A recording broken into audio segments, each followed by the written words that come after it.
রুফাইদা আল আসলামিয়া রাদিয়াল্লাহু তাআলা আনহা, ওনার বাবার নাম সাআদ আল আসলামি। বিশ্বনবী কি খেয়াল করলেন দেখেন, সাআদ ছিল মদিনার বড় ডাক্তার। এই নারী সাহাবী রুফাইদা বাবার কাছ থেকে চিকিৎসা বিদ্যা শিখেছেন। যখন শিখছে, বিশ্বনবী দেখলেন আমার তো প্রতি সপ্তাহে সপ্তাহে যুদ্ধে আহত সাহাবীদের সেবা দিবে কে? বিশ্বনবী রুফাইদাকে বললেন, রুফাইদা তুমি মসজিদে নববীর পাশে একটা মেডিকেল ক্যাম্প করো।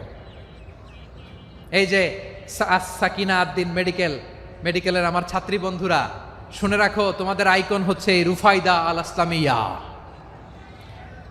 বিশ্বনবীর ডিরেকশন অনুযায়ী তিনি মসজিদে নববীর পাশে একটা মেডিকেল ক্যাম্প করলেন এবং আহত সাহাবাদের চিকিৎসা উনি ওনার টিম নিয়ে দিতেন। বিশ্বনবীর পরামর্শে উনি আনসারি এবং মুহাজির মহিলা সাহাবীদেরকে নিয়ে একটা স্পেশাল মেডিকেল টিম গঠন করলেন।